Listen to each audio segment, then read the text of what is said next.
So today we are pleased to inform you that the Helen Keller institution, which is hosting the program, is about 40 years old institution.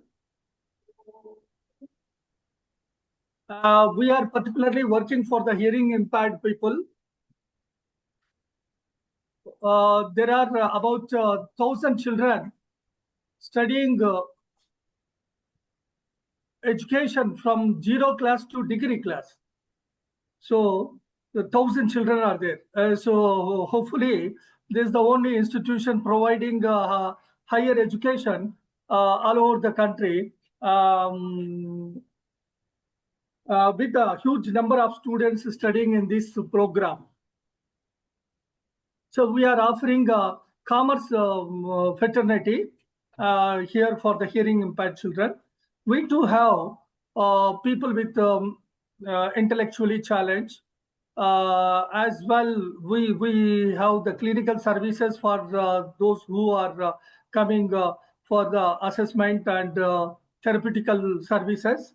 We also provide for free of cost, and we do have the manpower development at our institution. Manpower development in the sense we train the people to work with the handicap. So here we have speech and hearing fraternity. So we have audiology graduation and post graduation, speech and language pathology graduation and post graduation. We have clinical psychology. So this time we are thankful to Rehabilitation Council of India for approving our institution to give this new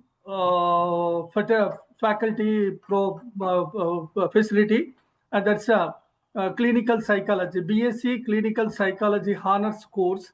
So this is the course approved for our institution throughout the state.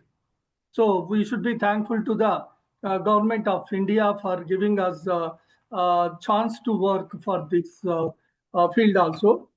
And we have BED special education. We provide the, we train the teachers who in turn teach with the hearing handicaps people throughout the country.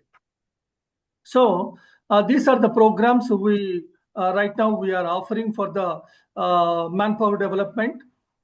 This is the indirect service to the disabled children. So whereas we have the direct services also, as I told you, from 0 class to degree class.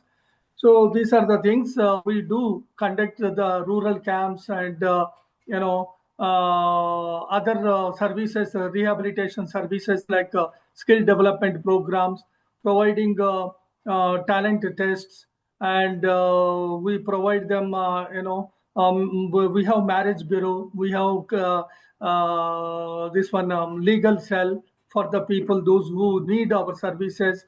We have interpretation services. Sign language interpreters are there with us. So we do all these services, sir. So this is the pioneer institution. So completing 40 years, we are going to enter into 41st year. I welcome you, sir, on behalf of my institution, my staff, students, and faculty. We wanted to hear you, sir. Thank you very much, Dr. Khan. I appreciate the introduction to your program. It sounds amazing. You're doing great work. And greetings to you, your faculty, and all of your students. Thank you. Thank you. Thank you very much. And Dr. Ravinder is taken initiative to host this program. So through Helen Keller Institution, I should be thankful to Dr. Ravinder and our Dr. Krishna, as well as the other people who are there directly or indirectly supporting this program. Thank you. Thank you very much. Please, over to you.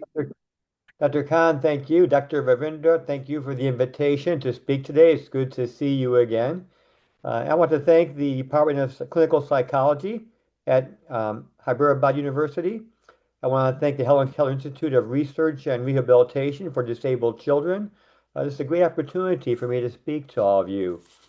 Dr. Ravindra asked me to make a presentation about communication styles. And there are many approaches to communication styles, but I chose the technique called motivational interviewing. And in particular, a recent approach to motivational interviewing called culturally adapted motivational interviewing. So I'll cover both traditional motivational interviewing, but also how you culturally adapt that to different types of culture. So I'm going to begin sharing my PowerPoint slides now. Yes, yes, doctor. Yeah, they are visible, Professor. Great. Yeah, you We'll can spend make it full between screen. We'll spend between 60 and 90 minutes talking, and I'll save plenty of time for questions at the end of the talk. Sure, Professor.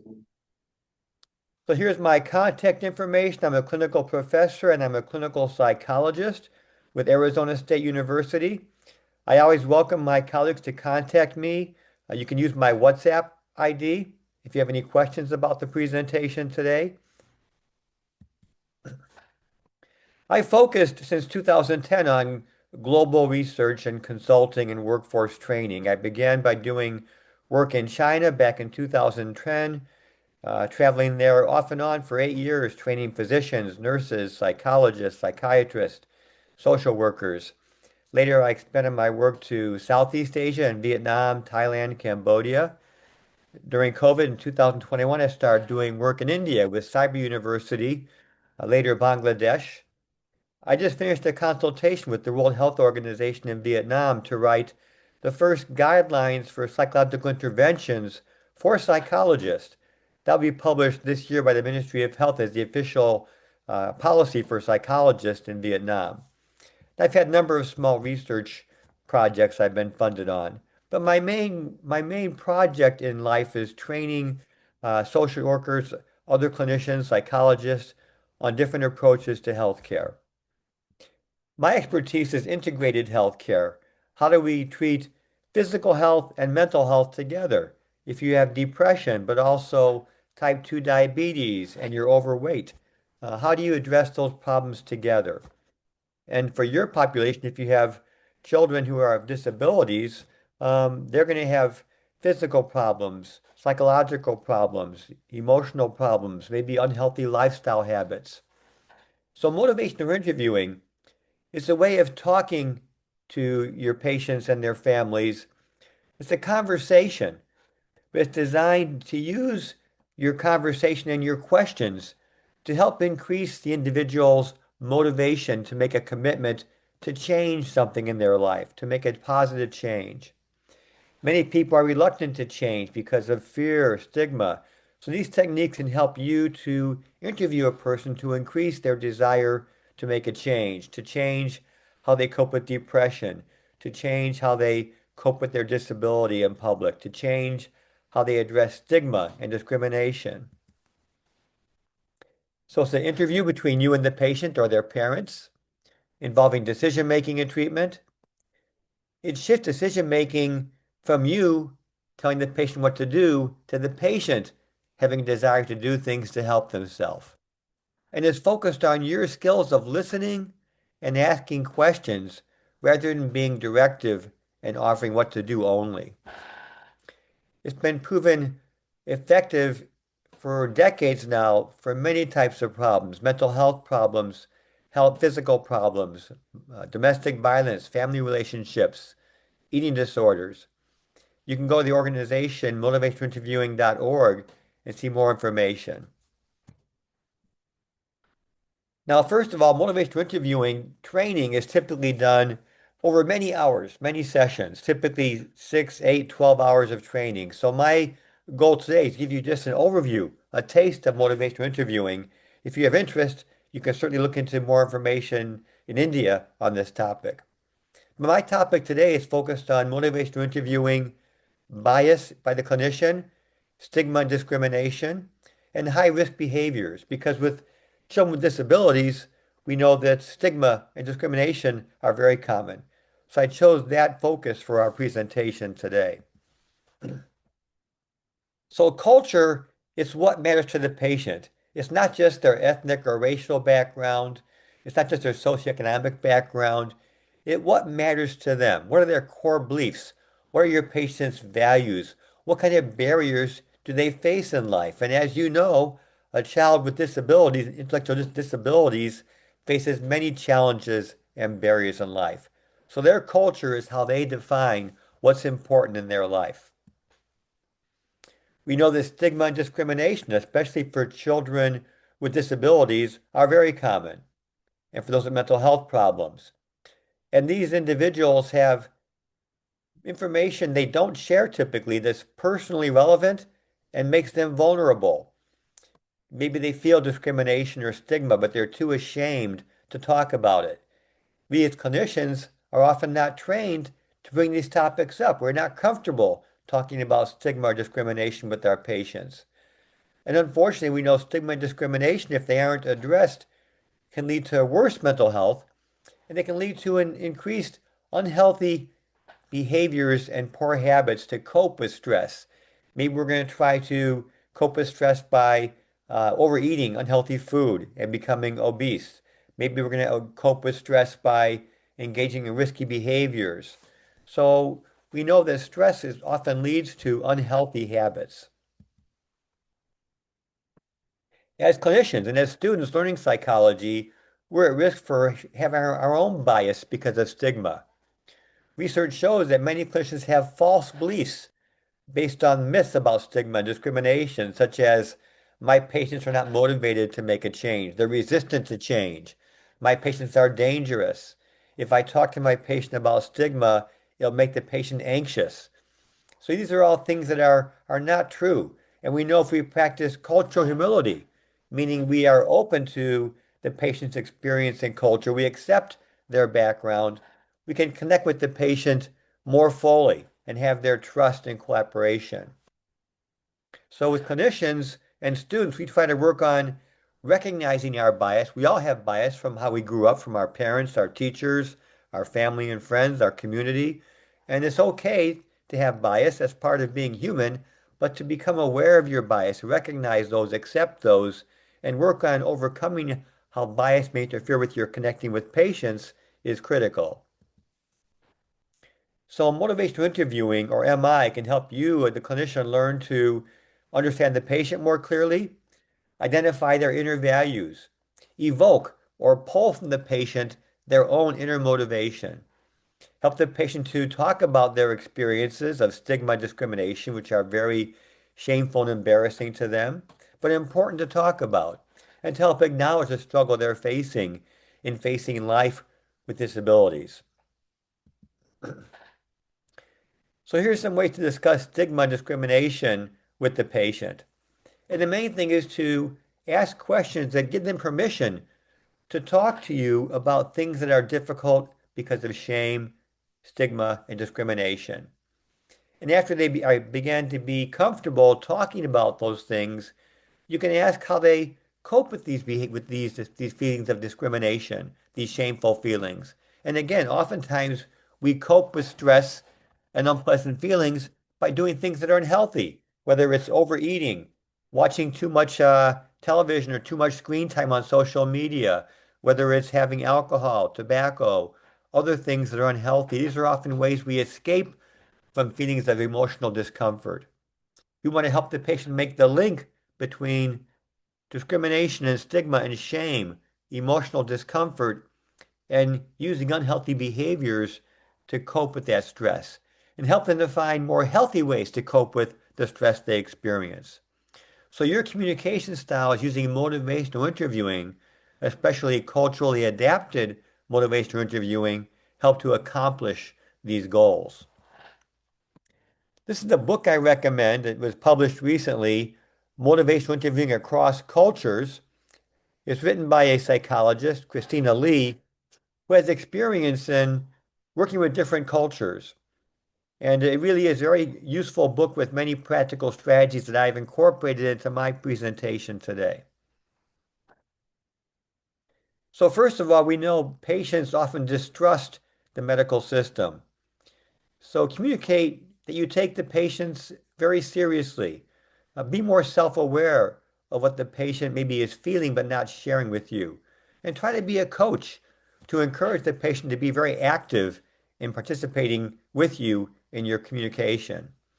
And reflect back the old cultural issues in India of stigma and discrimination towards children who have intellectual disabilities. And not just with the children, but their parents and caregivers also.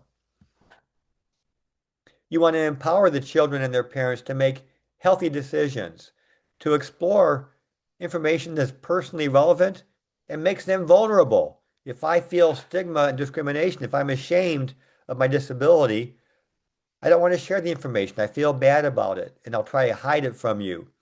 So we need to help them, encourage them to talk about how they respond to discrimination and stigma, whether it's from their peer, other children, whether it's from their other parents in the community, whether it's from school system, teachers, walking to the store, feeling like they're being looked on differently. Help them disclose and talk about these feelings they have. And if they have unhealthy behaviors they're engaging in to cope with these feelings, identify those also. Oh, I see when you feel ashamed, you like to escape by watching your social media screen and watching things to make you feel happier. So look at how we can help them identify unhealthy habits, but also use affirmations.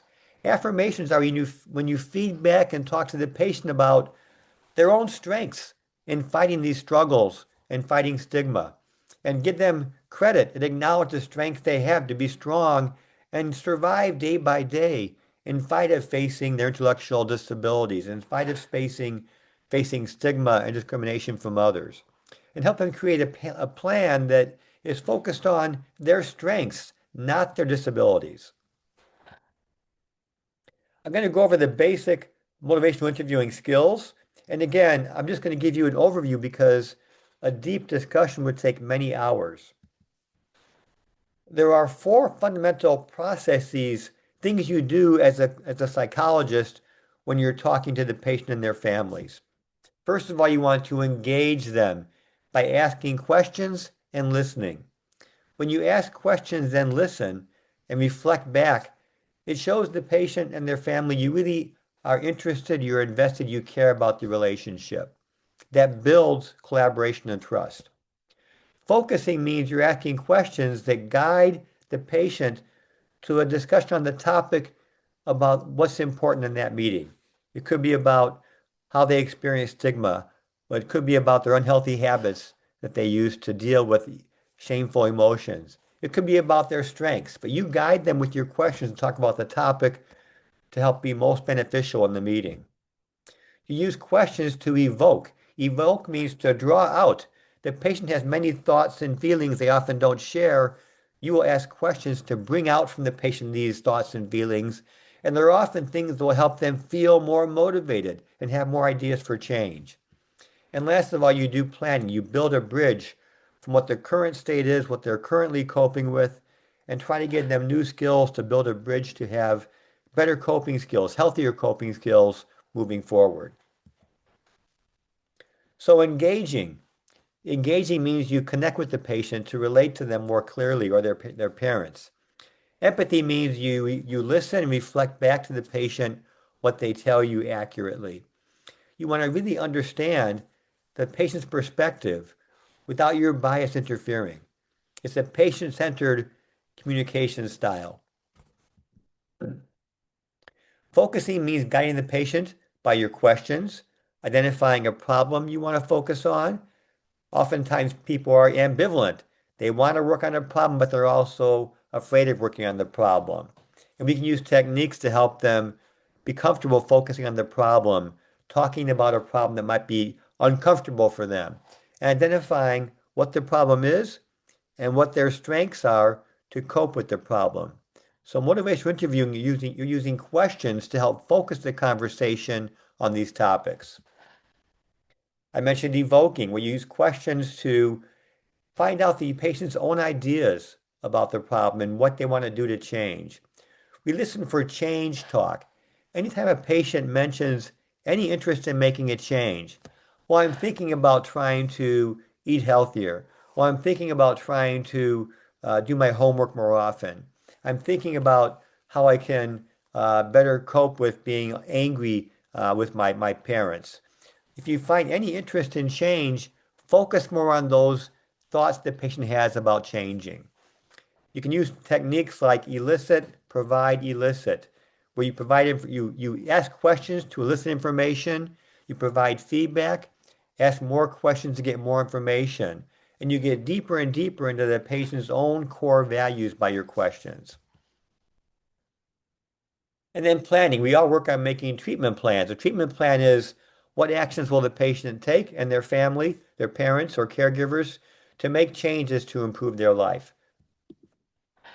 So the 4 core processes, things you do when you're using motivational interviewing: engage the patient with your questions, focus on the problem, their strength with affirmations, evoke more questions to get more detailed information, and then make a plan to use their strengths to cope with the problem at hand. There are 3 core skills in motivational interviewing: asking questions, listening to the answer and reflecting back what the patient tells you to show you're carefully understanding them, and informing them of things they can do to cope with their problem. I won't be going over these skills in detail because our time is too short, but if you look for information on the internet, you can find information about these core motivational interviewing communication skills. I'll be talking about a technique called the OARS, O-A-R-S. That's an acronym that stands for asking open-ended questions, giving the patient affirmations, reflecting back to the patient what they're telling you, and summarizing. These are all motivational interviewing techniques that give you closer connection to the patient and give you more information about what motivates them deep down. I should mention these kind of techniques, even for a child with intellectual disabilities who may have some challenges with cognition, understanding, these approaches are also okay to use them using, of course, their language, their level of understanding. So just because a child has intellectual disabilities does not mean you can't use these techniques. They're very applicable even for children with cognitive impairment, intellectual disabilities, learning disabilities, etc. Open-ended questions mean don't use questions that can be answered with one word, like yes or no. Are you feeling bad today? Yes or no? No, don't do that. Instead, ask questions that are open-ended, that require the patient or family to give you more information. What are you worried about today? What kind of things make you feel upset today?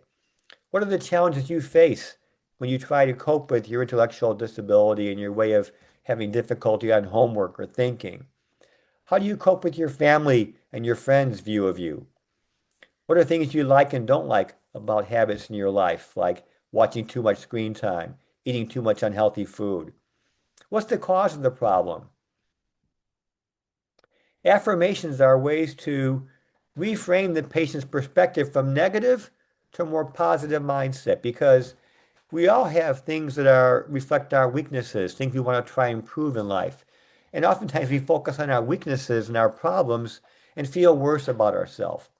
But we all have internal strengths, things we're good at. Even children with intellectual disabilities have things that are strengths. Maybe they're good at numbers. Maybe they're good at solving certain kinds of problems. Maybe they're good at certain kind of physical skills or sports. We want to find things that are positive, that are a strength, and point them out to the child and their parents. If they feel like they're a failure, that their disabilities are causing them to be a failure in life, point out areas where they have strengths and have success. Even though you had disability, look how far you've got. I see you've been doing better work on trying to study harder. I see you're doing a great job on trying to be more clear in communicating with your parents and reducing your stress and anger. Point out things they're doing that are positive, that reflect their strengths. Those are affirmations, because oftentimes our patients, they lose sight of their strengths. And when you point that out, it makes them feel stronger and better because they realize they do have some strengths with your help of pointing them and asking them to talk about them. So affirmations are pointing out strengths and asking the patient to tell you more about their strengths. And these techniques work for the children you're talking to, as well as their parents and caregivers and teachers. Reflecting means you simply reflect back the information the patient has told you, and it shows you're listening, that you care, and that you really are connected with them. Just use your own words. So you're telling me you feel ashamed when you can't answer a question because you can't think of the answer because of your problems in thinking. You tell me that you get angry when you think your peers are teasing you because you haven't got the same kind of thinking capacity they have. You try to reflect back what the patient is telling you. And then summaries, as you talk to the patient over the course of a meeting, every now and then summarize what they've told you and what the next steps are. So you might say to the patient, well, thank you. You talked about how ashamed you feel about your peers making fun of you. We talked about your strengths, how you're so strong to be able to take that teasing and not erupt in anger, but to be humble and to be positive. And we're going to talk about how you can be more effective coping with your friends teasing you in the future. So you summarize point by point how the session is going on, up to the point of the end of the session when you make a plan for the patient to do things between now and your next meeting. So give the patient time to make sure they are clear on all the steps. If they have questions, you can stop and then move to your plan for change. What do you expect the patient or family to do between this session and the next time you see them? So back to building motivation, find out what inspires the patient. What's important to them? What gives them strength and hope? Who do they admire in life and why? Give them examples of other children you've worked with who's overcome their shame or embarrassment or intellectual disabilities and been successful in spite of them. Everybody has some motivation in them. Oftentimes it's hidden, and you're supposed to use motivational interviewing to help dig deep, evoke from the patient what motivates them, and help motivate them to work on their problems rather than being ashamed of their problems and coping with them by avoiding them or being upset or using unhealthy habits to cope with feelings of stress and unhappiness. So this is all about your conversation with the patient. You're using questions to get more information and help the patient see within them their own strengths and motivation. That's the core of motivational interviewing. Now, ambivalence, we all have ambivalence, means you have two feelings at the same time. You want to do something, but you don't want to do something. For any of you may have been smoking cigarettes, you want to stop smoking, but it also helps you deal with stress and stay alert. You want to take your medication, but you keep on forgetting. I want to lose weight, but I have no time to exercise. I'm too busy. I want to eat healthier, but I love the street food that's so deep fried and salty or sugar food. I love it. It makes me feel better. So ambivalence means you want to make a change, but you also don't want to. And that's very common in all of us, and it includes children who have intellectual disabilities. And this can lead to, by avoiding things, we don't deal with them. We avoid them and we have no chance to find the deeper causes of our problems. And we have no way to address how to solve the problem if we don't look at the cause of the problem. So ambivalence is very common. And you as a therapist, as a psychologist, help the patient recognize ambivalence. And you can use these techniques, evocative questions, looking for change talk, summarizing, looking at the person's values. We often have values that are very positive deep down, but we live our life that's not aligned with our values. Maybe I value being healthy. Maybe I value living a life where I'm trying to improve my health. But I also like sweet foods or deep fried salty foods, and I'm getting unhealthy from eating too much and becoming overweight or obese. So my core values say one thing, my behaviors are another. So we have to help the patient connect to their core values and tap into those positive values that they often bury and don't pay attention to. Make them explicit so they are more driven by their core values and not by unhealthy ways of coping with stress and emotional discomfort. You want to develop a discrepancy. had them begin to see, I want to change, I don't want to change. What are more reasons why I want to change? Help the patient to see what are the consequences of the behavior they don't want to change. What are the negative things about that behavior? Why should they change? The more reasons a patient can find to change, the more likely they are to make a change. So here's an example for weight loss or addictive behavior. You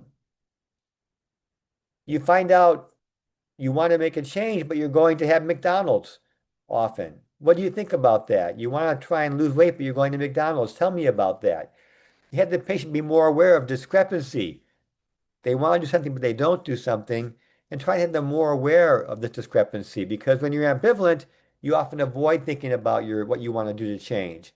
When you're aware of both reasons to change and reasons not to change, you can better make decisions. Here's an example of an exercise you can have the patients do. Have them think about the reasons to change, reasons not to change. What are good things about making a change? What are bad things about making a change? What are good things about staying the same? What are bad things about staying the same? You're having the patient become more aware of all the pros and cons, costs and benefits of making a change. And of course, you're trying to evoke your questions using motivational interviewing to talk about why you should change. What are the good things about making a change? Increase those thoughts. I'm going to now go into the section on culturally adopted motivational interviewing. So we use engaging. That's the technique we use to engage the patient. And for culturally adopted MI, we want to do the following 4 things. Increase their self-awareness of what might be causing them shame or embarrassment. Be a coach to have them talk about these problems without being embarrassed in front of you.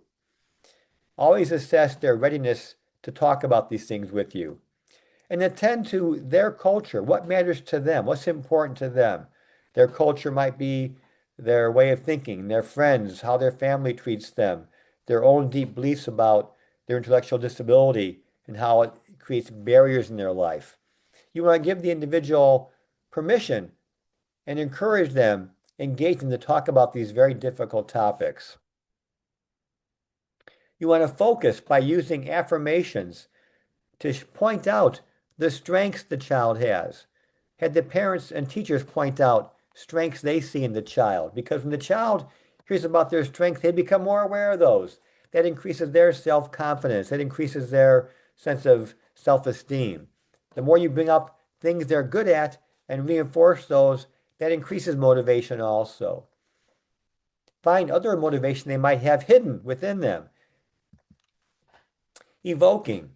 You want to, again, ask questions to have them accept, yes, I do have some disabilities that are barriers, but I also have some strengths. Identify both of these things. Use the ORs, open-ended questions, affirmations, reframing, to generate patients telling you things they're good at. You want to go from giving affirmations that point out the patient's strengths to having them tell you what they're good at. They internalize and become more aware of their own strengths.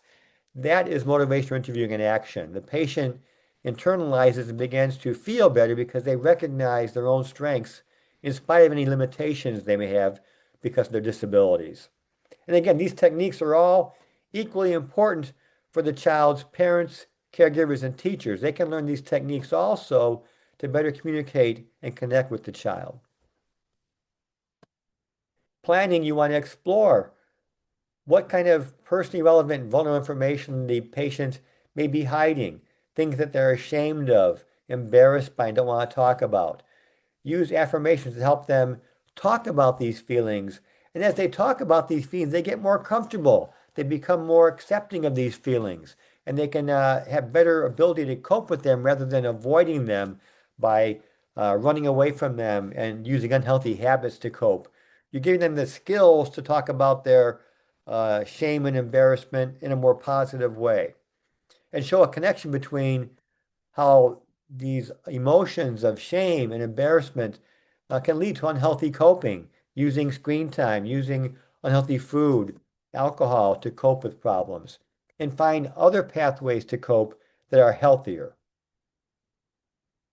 So in summary, motivational interviewing is a way of using techniques where your questions help the patient find more motivation within them, or the patient's parents or teachers. You use techniques, questions such as open-ended questions to engage the patient, evoking questions to pull out from the patient more questions and more thoughts about what motivates them. Use open-ended questions to find more details about their true values. And for culturally adapted motivational interviewing, you want to help them talk about things that make them feel embarrassed, ashamed, discriminated against. Give them permission to be open with these things and the emotions they experience, but also use affirmations to point out the strengths they have, the skills they have, the abilities they have, so they have more confidence in being able to cope with their intellectual disabilities and find strengths to get through their life day by day without feeling crushed by shame, discrimination. Give them the skills to cope with this. Give the parents and teachers skills to help the students find the same strengths within them. I'm going to stop sharing now. And I have time, of course, for questions. I covered lots of information, an introduction to motivation. I could spend hours talking about these topics. So if you have any questions or comments, I'd like to hear them now. I'm curious if you had any training on motivational interviewing already. It's a very commonly used technique globally. I know it's been used in India. So I will stop talking for a few moments and wait for questions. You can also either ask questions now verbally, or if you want, you can type questions in to the text box in chat. Thank you. Thank you, Professor Ronald. It was a nice brief session. Basically, this is to introduce you to this concept. In future, we are going to organize more such workshops in detail, because it is not possible to have, this entire topics to be covered in an hour or so. So this is, just an introduction to the topic, and soon in collaboration with Arizona State University, we are going to have, a comprehensive workshop where you can be trained for a half day or a whole day in collaboration. So we request everyone to, be active on various programs so that you can also get updated. And we have senior professor, who is closely associated with us since past few years, contributing, training, a lot of professionals, especially clinical psychologists, counselors, social workers, and especially this topic is more related to, addiction, de-addiction, and, in psychiatric settings and all. So this will be very useful for those who are looking for mental health settings and also various other settings. So this is a very good opportunity, and we were very fortunate to learn about various aspects of training today related to this motivational interviewing. Like sir has discussed about various the process, the motivational intervention spirit. What basically it is, a professor has very well articulated how the motivational interviewing take place, what are the theoretical concepts, especially that is client-centered, and we are talking about humanistic psychology, especially that is based on cognitive dissonance theory and self-determination theory, and how the change happens, different change models. We were talking, professor was talking about stages of change model, basically how change is inculcated over period of time, and the process involved, like engaging, focusing, evoking, planning, and the kind of relational foundation MI is grounded, attitudinal principles like partnership, acceptance, and compassion, evocation, so many things. I know really the way our professor has put in a very short time, it is really mind-blowing, but definitely we need more time, and in coming days definitely we'll take it up. and we see a lot of reactions coming up, and it is very well taken. So we can, if you have any queries, you can also type in chat box, and if you raise your hand, we will unmute you. First, we have, we'll take few brief comments from our chairman, sir, Professor Patan Umar Khan, sir, on this session, and then we will go on with the question and answers. Over to you, sir. Professor Ronald, this is a very, very wonderful session, and we really fortunate to have you and hear you, and really the way you have put all the information and very easy way to understand. As hats up to you, sir. And this behavioral communication is very much required. So for the human being to understand the other's stigma, there are so many people with broken hearted. They come to us. They don't wanted to disclose all the problem which they have. So that stigma makes them to put in still more problem. So they have to come out from the stigma, and then their communication will be so easy to the the psychologist or special educator, or maybe the doctor or whomever is there to on whom they have the trust to heal the problem. So there are so many problematic people comes to us. They particularly in India, they want to hide the problem. So that's the most problematic things. They are not much at a small at a younger age. The children should not be are not in the position to bring to our clinics just because of the stigma, and they don't want it to explore and express the problem properly. And by hiding themselves, the problem will be going to be more to the child. So very important issue you have taken up, sir. And as our Reddy was telling, so we will be definitely we will be making bigger platform where we want to have your services. We want to share your expertise in motivating the people and changing the behavioral pattern. So that's more important. One has to come out with their stigma problem. So then only they can get proper help from the therapist. That is what I understood. Thank you very much. And Ravinder, is really very nice to have Professor Ronald today, and hope we will be continuing his expertise with our participants in the future too. That is what I expect. Thank you very much. Dr. Khan, thank you. Dr. Ravinda, thank you for your comments also. And I'm happy that this was clear because motivational interviewing is such a big topic. There are many books. I want to just give the key ideas in this short talk today. I'd like to know, is motivational interviewing already taught in your curriculum, or is that something new to you? Oh, in fact, yeah, this it's not so new. There's of course we too have the problem, facing the problem day to day. But some of the tips which you have given are very effective tips that could be adopted by the specialist, like a psychologist or special educators, so that they can intervention could be possible. And one should have the patience to listen when the client is expressing there. And we should be empathetically, we should approach, our approach should be empathetically, we should not show the sympathy. So sympathy again creates a lot of problem.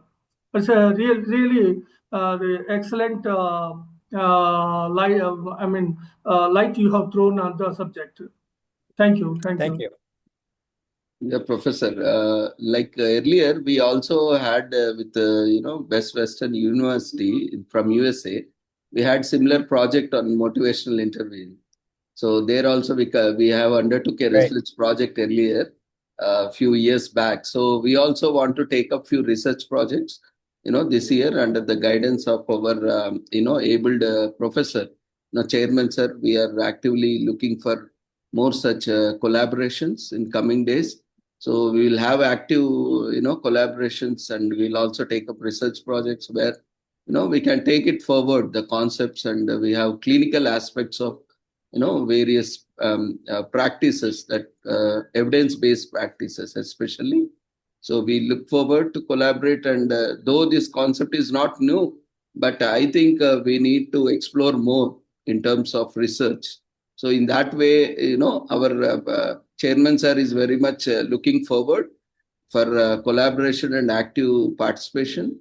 So definitely, I think this will take, because our organization under the leadership of Chairman Sir has taken a good leap since, especially in Telugu states, we have been able to leave a mark, especially with the efforts since 4 decades our chairman has put forward. So definitely, and this year we have a program, especially, clinical psychology program at bachelor's level. So that is again a new milestone that has been set in the Telugu states, especially in Telangana. So we will also look forward to take up research work also. That should be a kind of research work that should be a first of its kind in Telangana. So that is what we are actively looking forward. And definitely, I know since past few years we are working together. And definitely, I think we can take our organization also together and start some research work also along with the organization. That is what our chairman sir wants to convey. So it's really wonderful the way you presented. So before we take up question and answers, I would request everyone to switch on your video. We'll take a group photo. Then we can continue with question and answers. Participants, I request everyone to switch on your videos. It's good to see you all. Good evening. Yeah. It will be memorable for all of us, to have a photograph, and we'll also document. Request everyone quickly, just for 1 minute. Once we take the screenshot, you can switch off.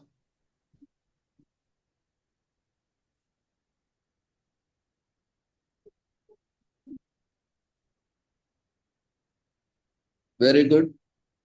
I think few others also need to switch on their cameras.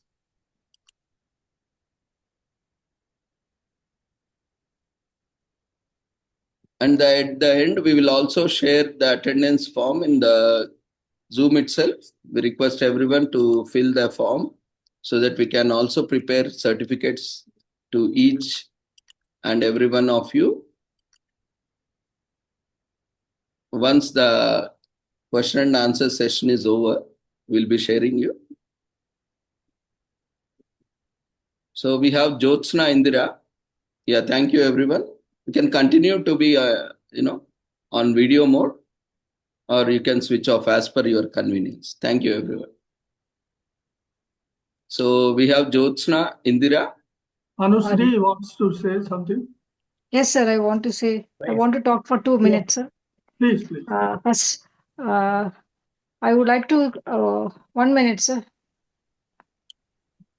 So first, I would like to thank Ronald sir for having the workshop is very interesting and informative.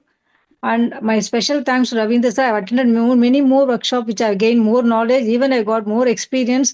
And every time we are attending the workshop, we are getting extra and advanced type of way of handling patients and the technique. We are getting new messages. We are getting it.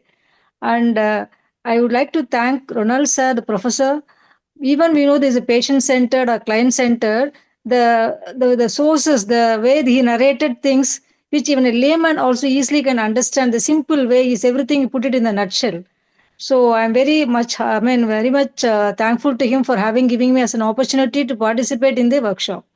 And once again, thanks members of this institution, and Ravindra sir, my special thanks to you, sir. Thank you for the kind words. Thank you. I'm grateful. Thank you, sir. Thank you, Jyotsna ma'am, for your kind words. It's all efforts of our chairman, sir. We are able to, as a team, he is very supportive. And in coming days, this year, we are celebrating 40 years. We will have lots of programs entire year with the leadership of our chairman, sir. We will have lot of opportunities. We will see as many programs as possible. And we will we'll have more programs and more learning opportunities together. Yeah, Chairman, sir. Let me cover a couple of the questions in chat. Yeah. The first question was, how do I use the ORS technique without sounding artificial? And the answer is, when you first start practicing a new skill, it is a bit artificial, right? When I first learned MI, I would write down different approaches and I'd tape it on my desk while I was seeing patients. I'd practice using that. So at first, of course, you learn a new skill like riding a bicycle. It's difficult at first. After time, it becomes natural. So for example, if you have depression, I began by greeting you, asking about your life, the weather, and maybe I'd say, tell me about, you're feeling sad or feeling depressed, I understand. Tell me some more about that. I hear that information, I reflect it back. Tell me about what kind of things, make you feel most depressed. When do you feel the worst? Tell me when your depression is not that bad. Tell me about how you cope with depression. These are all natural questions and how I come across with my own care and concern, but they're asking questions that are open-ended, and I get more information. So it becomes very natural with practice. The second question was for ambivalence. How do you talk about ambivalence when the person is very emotional and not being logical? And of course, we're human beings. We are emotional. We often don't think with our head, we think with our heart, and that can be difficult. So if a person is very upset, it's often because when they're ambivalent, they want to avoid talking about things that make them feel bad. That's natural. We all want to avoid feeling anxious, worried, mad, depressed. But by using techniques, you can help the patient accept more of these emotions, look at them objectively. MI is used not by itself with other techniques also. So you can use relaxation skills. I use mindfulness meditation, which means you learn how to practice mindful meditation, become more aware of your emotions that cause you to feel reactive and upset, angry, depressed. And as you become more skilled, you can then be more aware of these emotions without acting out on them. So you might need to have, before you can discuss ambivalence, you might need to first on accepting these negative feelings and talking about them as a first step. Because it's not unusual to be upset when someone talks about something that's very personal with you. So my answer is for ambivalence, and the person is very emotional, give them time to calm down with relaxation, then help them to learn more about what is making them feel so upset, so bad, and have them bring that out. And that usually leads to a more calm discussion, then go into a discussion of ambivalence, why to change, why not to change. So let me stop there. I think there are some more questions. Thank you. Thank you, Professor. We have Anushri Rath. Anushri, you can go ahead. Yes, sir. Firstly, I would like to thank Dr. Donald for such an insightful session and for simplifying the concepts so greatly for us. So, I wanted to ask, in line with the concept of ambivalence, suppose we face a lot of resistance, especially in terms of more difficult concerns like long term substance abuse issues. Is there a case for transference that might occur in between the patient and the therapist, and how to deal with that transference, especially if it's negative? Thank you, sir. Well, substance abuse and dependence, whether it's alcohol, drugs, is a very common problem. And it's a common way people use to cope with stress in their life. So I don't practice psychodynamic work. I've been trained in that, and I understand transference and countertransference. I would reframe that in a motivational interviewing way as the patient's going to have very emotional negative reactions talking about some of these topics. And they might, because you bring it up, they might transfer and blame you for the problem, right? And take out their feelings on you rather than looking inward and acknowledging their own feelings. And in that case, certainly always avoid arguing with the patient. Never try to use logic or argue back with them because that's not going to be successful. They'll get more resistant, more dug in. Instead, just ask more questions to understand what they're experiencing and try and peel away the layers of the onion to see more deeply what's making them feel so upset and maybe have transference and countertransference issues with you.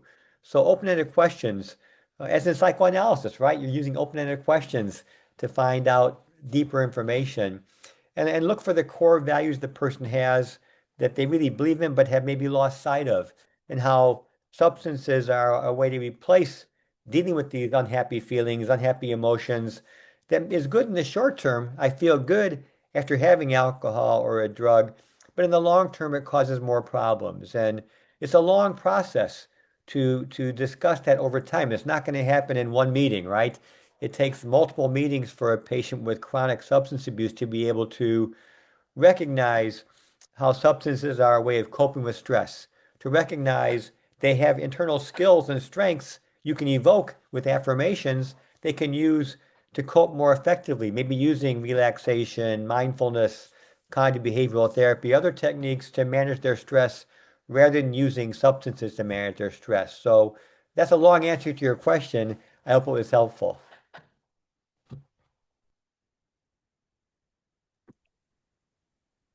Thank you so much, sir, for your answer. I'm pretty sure it was like a good starting point that we can build on further. Thank you so Thank much. you. Thank you. Thank you, Anushree. Anyone? We have Dr. Mallikarjun. Dr. Mallikarjun. Good evening, sir. It is a nice session, and Donald has a very spoke well and very motivational and effective. Sir, I have one question. I think it is a very related or not. Why the motivation become a problem today? Why is motivation a problem today? Yeah, young That's the generation. question? Young generation, they don't know the concept of motivation, and motivating the young generation, students, people become a very big problem today. Well, first of all, motivation has always been a problem, probably throughout history is my guess, but certainly in modern society, there are many things that could exacerbate, make worse a lack of motivation. And certainly in my thinking, especially for children and young adults, things like the negative impact of smartphones and screen time and social media can all be things that take away from motivation, because what do those devices do? They take you to some immediate relief that's not substantive, not deep. It doesn't replace real communication with the person, real problem solving about what bothers you. It's escapism, right? And nothing wrong. I use social media. I use smartphone. I like to watch television, but I also take a break from that and I use my brain and think without being driven by social media only. And for children and youth who are constantly looking for a dopamine rush by being exposed to social media images, by talking to their friends online only, that becomes a way to replace a deeper thinking and looking inward, including at your motivation. So I think those are all barriers and increasingly recognized. There's been recent research showing with the advent of smartphones, with the advent of children using more social media, you're seeing things like depression, anxiety, suicide ideation all increasing. And there's many doctors feel that social media is leading to a crisis in our youth. We're having their brains rewired in a way that they have difficulty solving problems in real life.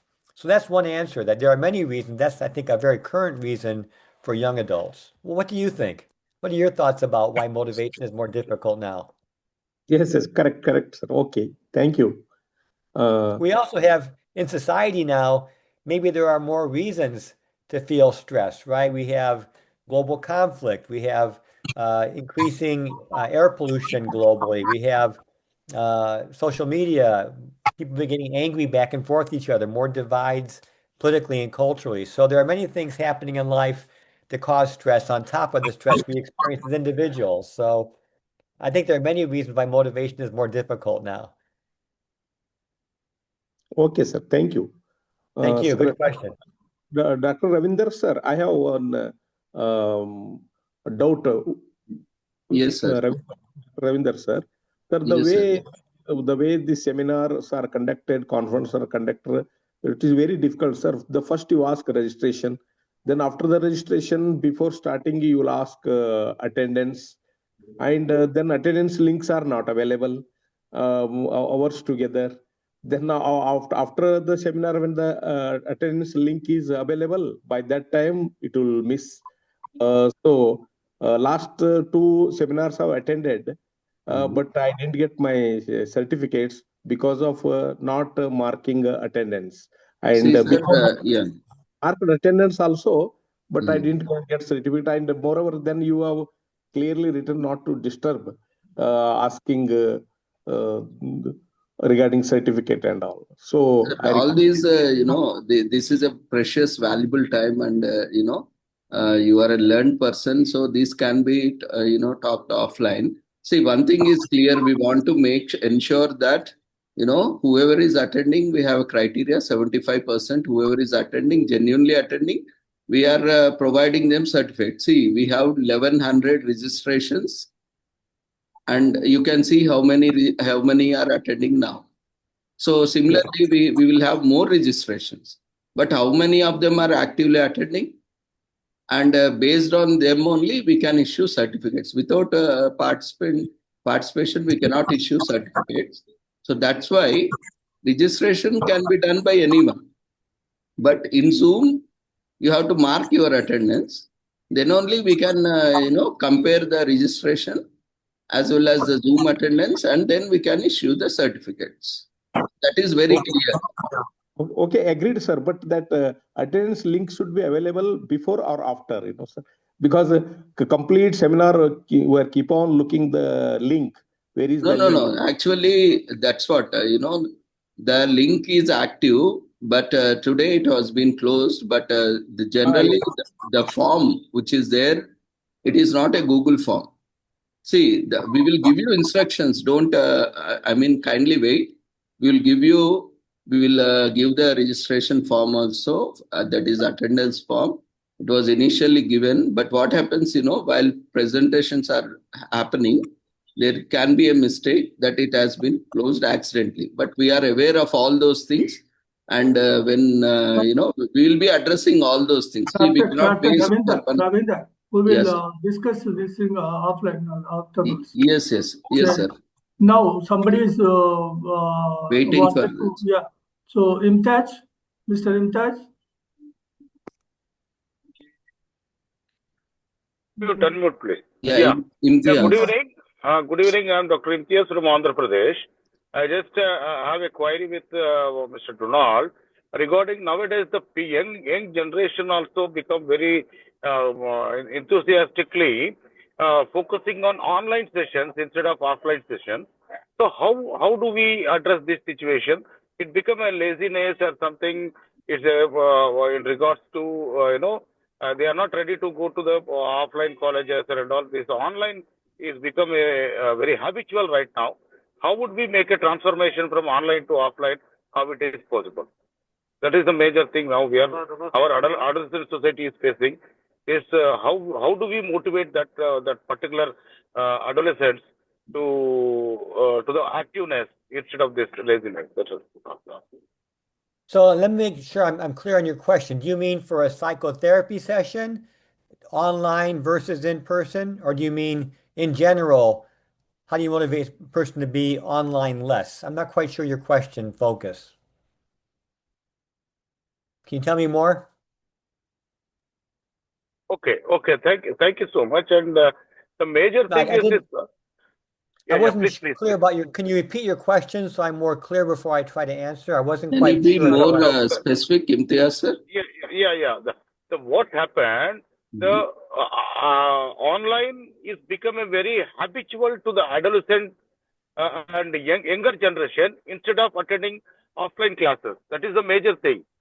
They are not ready to go to the college to spend the time in the college. Instead of that, they are happily enjoying with the smartphone, laptop, and other things.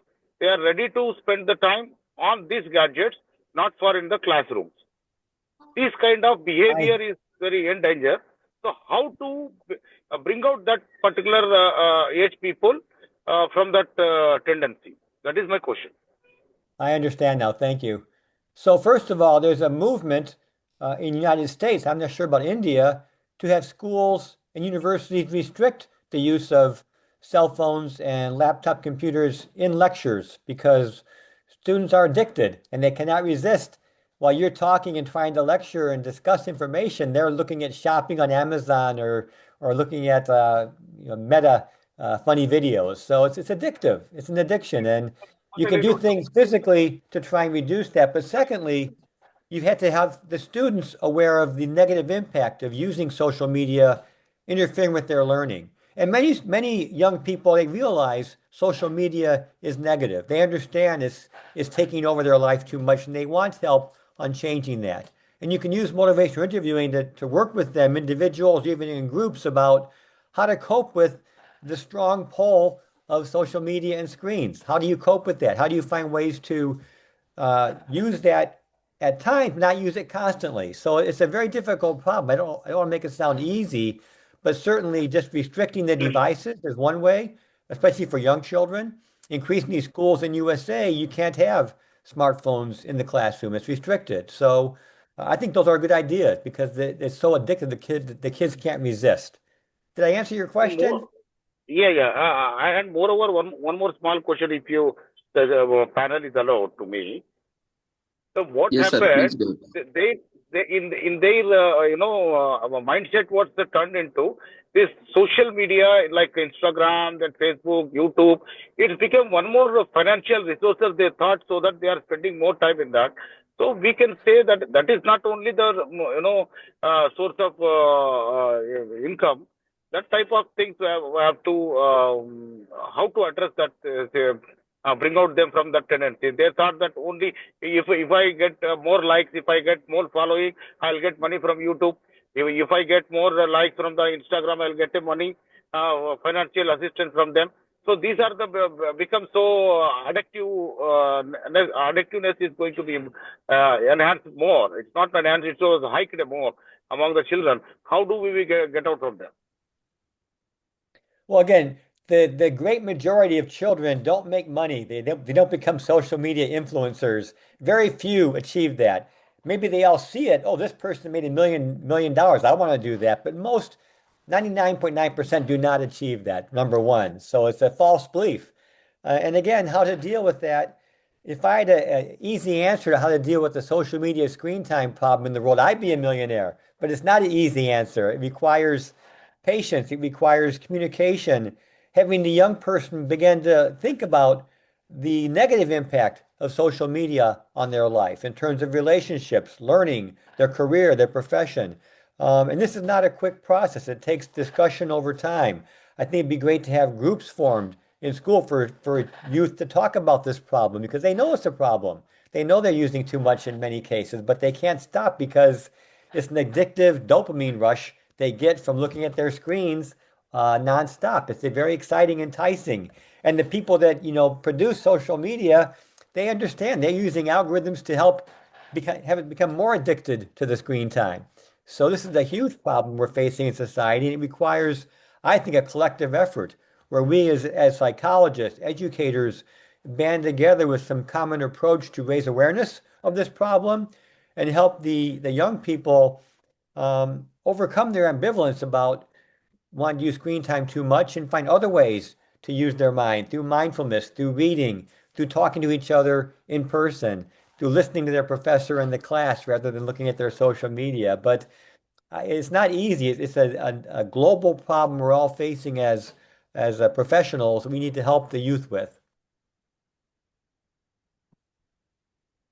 In India, government is also taking some measures to stop the, giving this type of some social medias available to the young age children.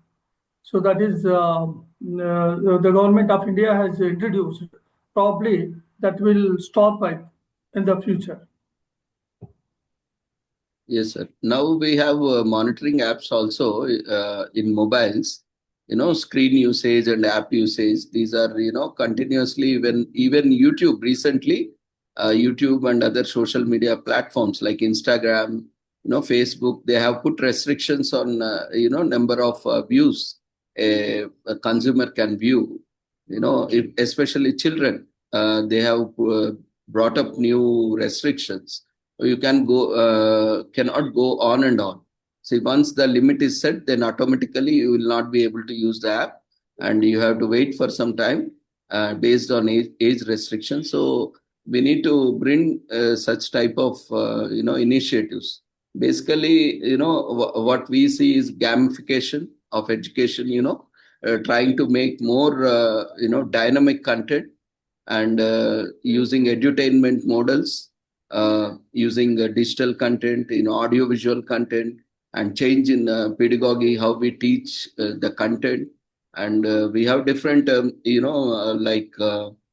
have virtual reality, augmented reality, where we can teach, students, those who are very much into digital content.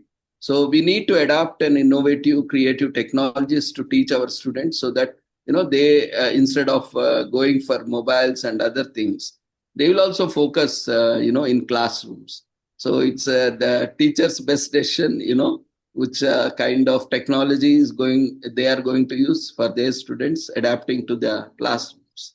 So that is what a little contribution from my side. Thank you. Thank you. I agree. Classroom situation should be made in such a way so that the students should be attracted to come and sit in the classroom. That they have. It should not be feel bored for them. Yes, so sir. Once, definitely it will be improved. Thank you, sir. Anyone else? A comment from Vani in the chat. Number one, that environmental factors like traffic can affect the students' interest in online learning rather than in person. And certainly online learning is proven as effective as in person. It's the wave of the future. It is more convenient. In my doctoral degree program I teach in, the students are online across the country, across the world. So I prefer in person if I had a choice, but oftentimes it's not the most realistic and feasible approach to have the broadest impact. So if you have to use online learning, learn techniques to use online learning effectively, online learning. Secondly, Vani mentioned that brainstorming activities, having the youth get together in groups and talk and think, that's a good antidote to screen time. I like that idea. And then younger generation looking for money from social media. I would ask your students, how many are making money? Maybe a few pennies, right? Most people are not making money. They're spending time trying to make money or looking at other people making money, and they're not making any money. So help them realize the goal to make money is good. Is that going to be accomplished by social media? In almost all cases, the answer is no, and that not real money to live on. So helping to raise awareness of these kind of things is one way to address these problems. So thank you for your comments in the chat, Vani.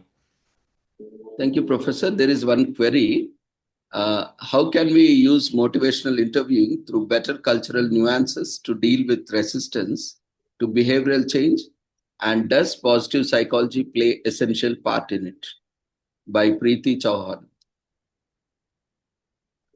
Well, motivational interviewing is a psychological intervention. It was developed by psychologists, and it's a way of using asking questions to change motivation. So I think my whole talk is about using this technique to help build motivation. And again, to summarize, the core is we have motivation within us. It's often not conscious or it's buried or we're avoiding, we're focused on our problems too much. And by helping the individual to see, look at their problem without reacting to it emotionally, and to begin to find their strengths to cope with problems, that can build motivation. But again, as Dr. Ravindra mentioned, motivational interviewing takes many hours of learning to become proficient. This is just a introduction, tip of the iceberg.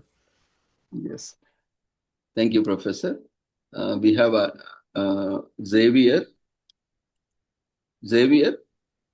Oh, yes, sir. Good evening, Sir Ronald. Hi, It was a Xavier. great session having with you.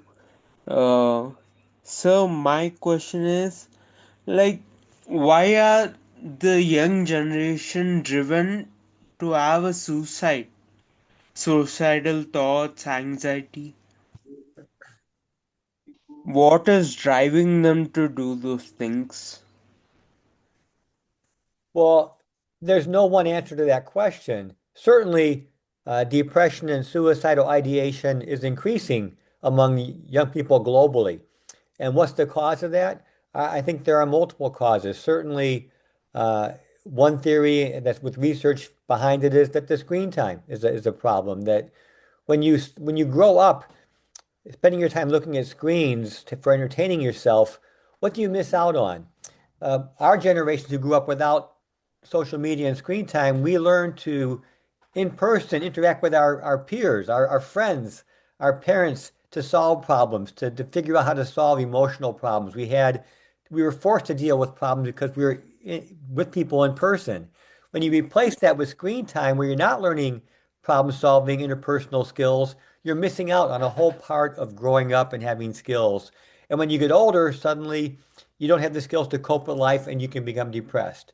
Secondly, we know for young people today, because of just the global economy, because of pollution, because of increased competition for jobs, corporatization, it's more difficult for young people to make a living. So it's a real challenge they're facing. In USA, it used to be you want your children to make more money, do better than you as a parent. That's difficult now because the jobs are paying less and they're fewer. That may be a global problem.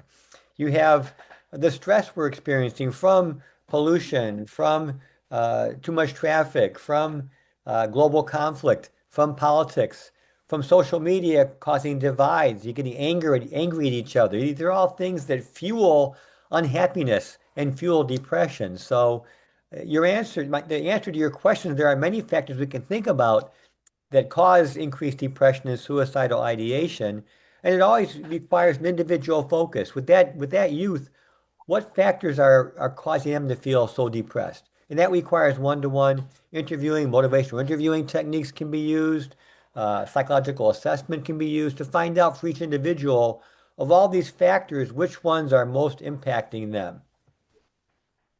Thank So, you. sir, there's a small question joined to that. How can we reduce the thoughts like depression, like that? How can we do what to those thoughts? How can we overcome them? Yes, sir. How can we overcome those thoughts? Well, that's the core of any psychotherapy, right? I'm not an advocate of any single model, but psychoanalysis, cognitive behavioral therapy, motivational interviewing, acceptance commitment therapy, mindfulness-based interventions can all be used to help us better cope with emotions and problems in life. So whatever psychological intervention you think is best for your personality, whether it's psychoanalysis or cognitive behavioral therapy, they're all evidence-based. They all work. So I encourage you to become more skilled and proficient at models of psychotherapy and use those to help patients overcome depression and suicidal ideation. Thank you, sir. It was a great time with you. Thank you. Thank you, Xavier. Thank you, Xavier. Dr. Mihir? Dr. Mihir Pandya? Okay. Apurva Krishnamurthy? Hello. My question is, how do I use motivational interviewing for somebody who is a victim of bullying, a child who's a victim of bullying and is refusing to go back to school. So the school has been changed. So, but I would like to, see a change in the child with respect to going to the school. There's no motivation to go back to school. So how would I use it in that case? Mm-hmm. Well, again, bullying is a good example of how to use culturally adapted motivational interviewing. When you're bullied, you have deep feelings of shame, unhappiness, you are not worthy. And it's hard to talk about those feelings. So step one be to help the youth to begin to talk about his or her response to being bullied. How do they feel? What do they think about that? It's going to be very negative. And it's natural. I don't want to feel that way. I don't want to feel shamed, embarrassed, humiliated. I don't want to go to school and experience those emotions, number one. So acknowledging that and talking about that with MI would be the first step. Next, you would look at, well, what things do you like about school? If you weren't being bullied, what do you like about school? I like learning. I like being with my friends. I like my teachers. Begin finding reasons they want to go back to school. And back to developing discrepancy, um, give the child the ability to talk about ways to cope with bullying. Give them coping skills, whether it's cognitive behavioral therapy, behavioral techniques, ways to become better at handling the very common bullying that occurs so they can be more effective in coping with it. That combination, expressing how bad they feel about being bullied, that they're often hiding, finding out what's good about school, the strength, the values they have to learn more, to be with their friends, and then helping them develop skills to cope with bullying. Those three steps to me are the most important ones to deal with a return to school for bullying.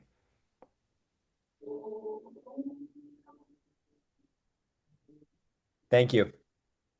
Yeah. Dr. Mihir Pandya.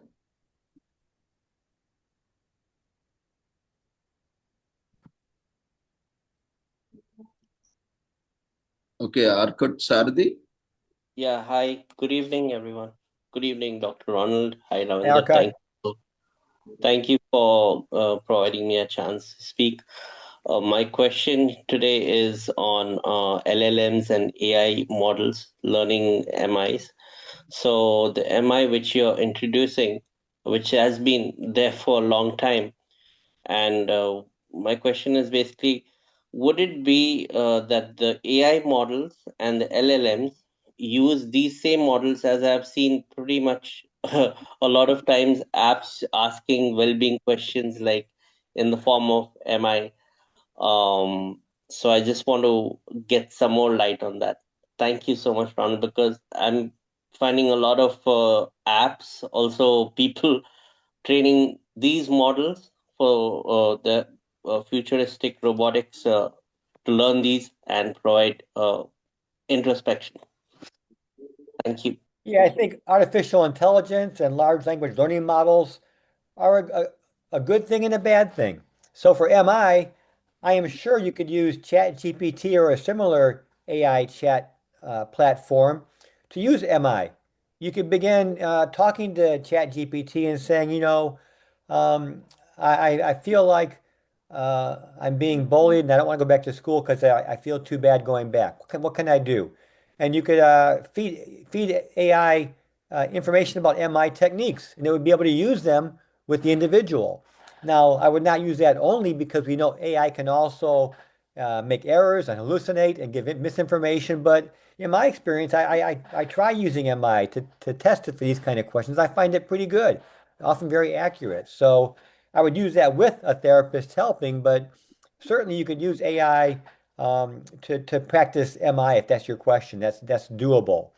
Now, we also know, of course, AI has many, like screen time, many adverse effects. Many young people begin to see AI as their only friend and to treat it as a friend or even a lover, right? That happens nowadays. So there are negative sides to AI we also must address, but like anything else, like social media, it can be used in a positive way if it's used with intention and to help people. So I think AI has great potential to be an assistant to psychologists and therapists if it's used carefully and with guidance. Did that answer your question? Yes, it pretty much did. Yeah. Thank you.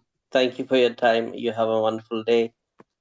I use AI, I use ChatGPT and Gemini often in my work to help address problems and get information. But I had a friend tell me we apply artificial intelligence, then we apply human intelligence, meaning if you get information from ChatGPT or whatever AI platform you're using, it can be very helpful at giving you much information, synthesizing things, but you then must use your mind to evaluate it critically, analyze it, and put it together to make a writing or a statement that reflects who you are as a person and your way of thinking, not just AI. So you use AI as a tool, but it can't replace your work and your thinking. You must use both artificial intelligence and your own human intelligence. Thank you, Professor. We have Sudha. So good evening, sir. Thank you for the most insightful session. So my question is, no, I have a client who has physical abuse and sexual abuse, and no, how would I apply motivational interviewing for such clients? Thank you. Well, again, any kind of traumatic event, including physical and sexual abuse, as you know, causes deep shame, embarrassment, humiliation, as well as anxiety, depression. And a first step would be using motivational interviewing just to elicit from the patient these terrible feelings that they maybe don't want to share with anybody because they're so painful. And a first step is having them be able to trust you and share with you how terrible they feel and what they've experienced or are experiencing still. That's a prerequisite. Until they're comfortable talking to you about these terrible emotions, you can't make progress. And then using affirmations to find what strengths the individual still has. In spite of going through this terrible abuse, what are the strengths they have? How are they surviving and not falling apart and committing suicide? What are they doing to cope day by day? They are doing something positive to cope and leading that to building on more effective coping strategies. And of course, ideally removing the person from the abusive environment. That's ideal. It isn't always possible, I know. But in the United States, we have ways to help provide shelter and places people to escape the abuser. If that's not possible, it's very difficult to solve the problem. If you can't give a person coping skills, they're going back to their home where their parent or sibling or others are abusing them physically or sexually. So a very difficult problem, very common problem, unfortunately. And motivational can be a tool, but it's not the only answer. It requires other psychological skills like trauma-based psychotherapy to be used also. Trauma-informed therapy must also be used. MI is just one technique. It can be used with psychological theories, other approach. You can use MI plus psychoanalysis, MI plus CBT, MI plus trauma-informed psychotherapy. So it can be mixed and matched with other approaches. It's not a standalone technique. It's more of one to interweave with your current therapy approaches. Yeah, thank you, Professor. We have Geeta. Hi, good morning, everyone. I live in Canada. Good morning, Dr. O'Donnell, for presenting such an insightful session. Very, very educative. Hi, Geeta. Indeed. Thank you. Thank you, Hi, Geeta. good morning, Doctor. I wanted to know, I work with immigrants who are basically looking for work. There are a lot of challenges in the Canadian employment market. I wanted to know what are some of the strategies that I can apply in relation to behavioral interviewing when I'm working with job seekers from an employment counseling perspective? Well, again, I think the book I mentioned earlier, and I will put that in the hang on a second, I'll put it in the chat.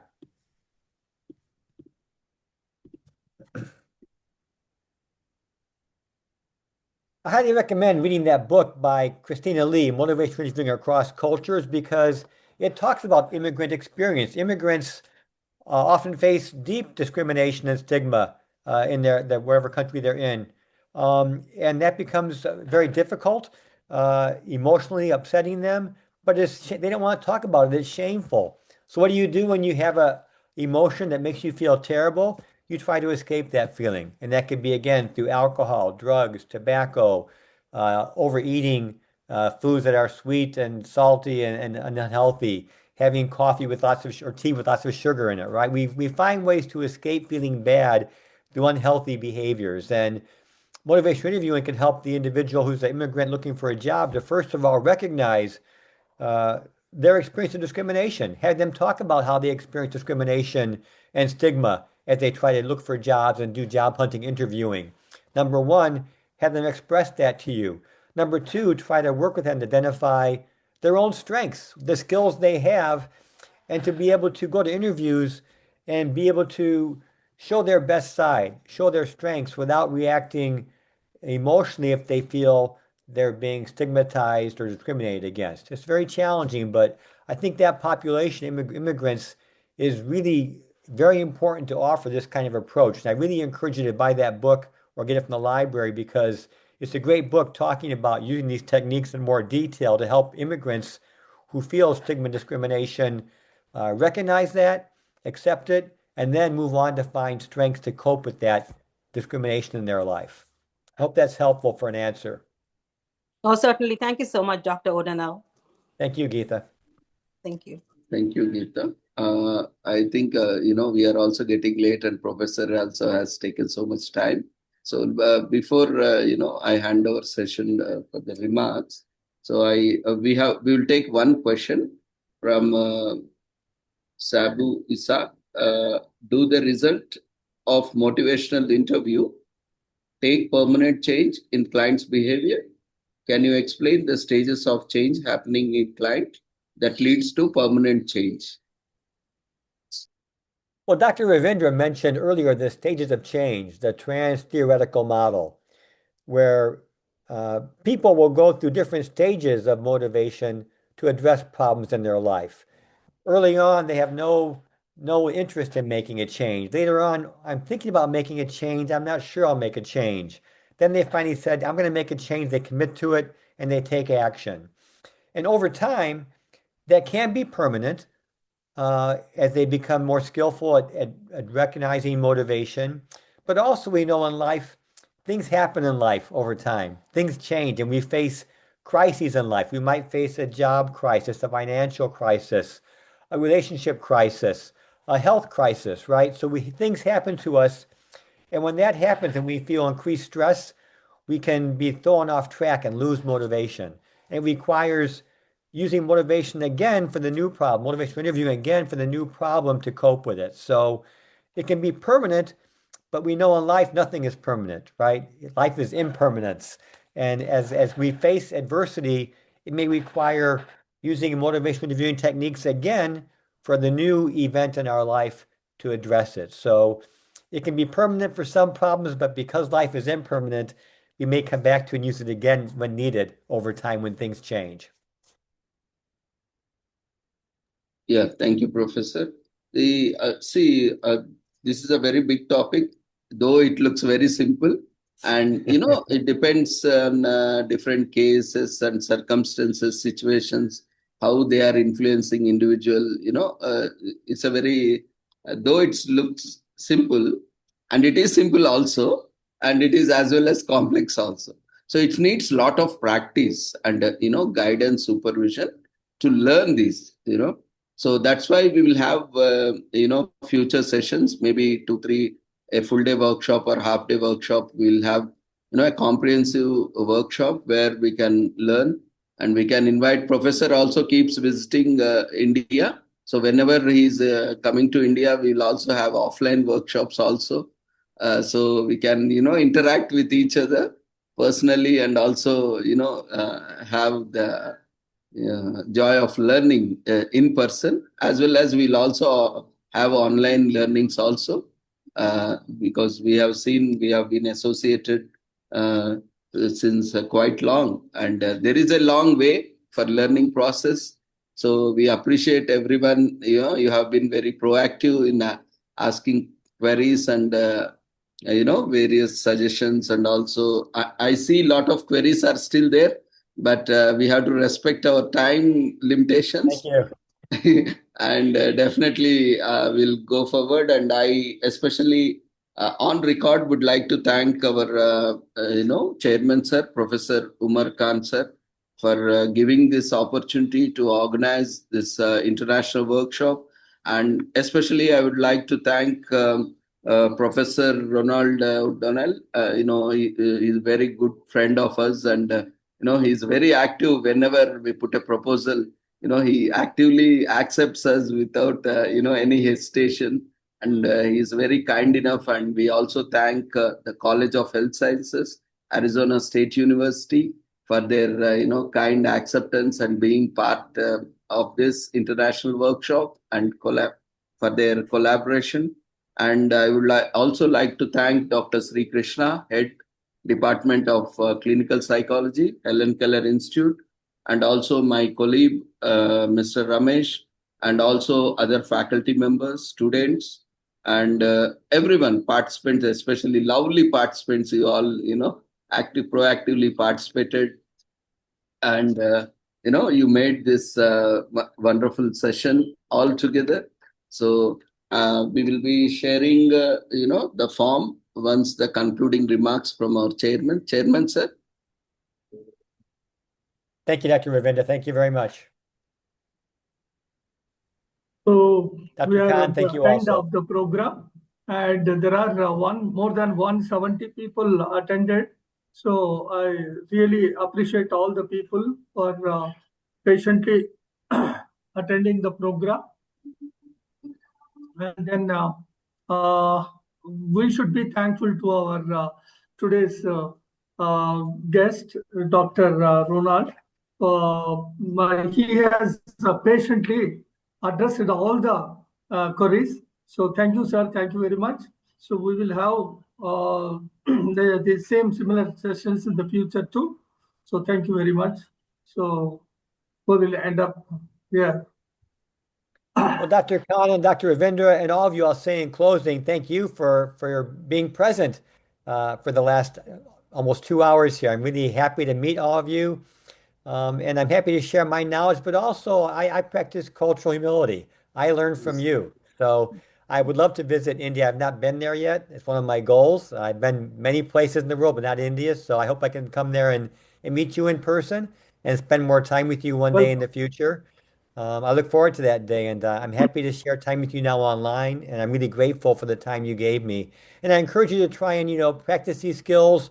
Look online for information on motivational interviewing. It's widely available online on websites and books at very low cost or for free. So do more research yourself, and I'm happy to come back in the future and talk about this topic or other topics in our future meetings. So thank you for the opportunity. I'm very grateful. Definitely. Thank you. So participants will be sharing the attendance form now. Those who are participating can fill the attendance and can leave the room. So once again, I thank Professor Ronald sir and our founder, chairman, Professor Patanumar Khan sir.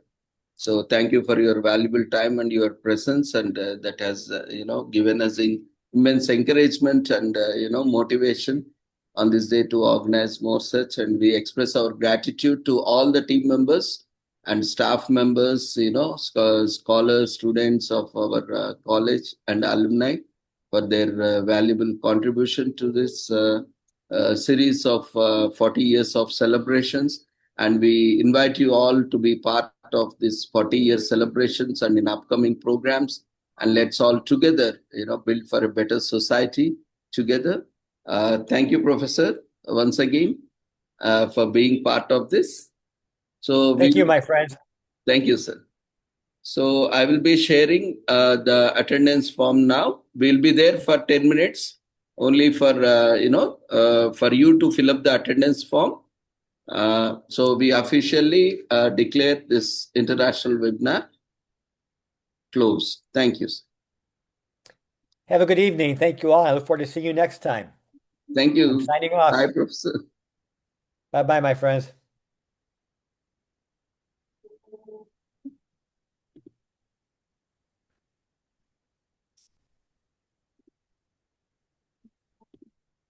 Thank you, Professor. You may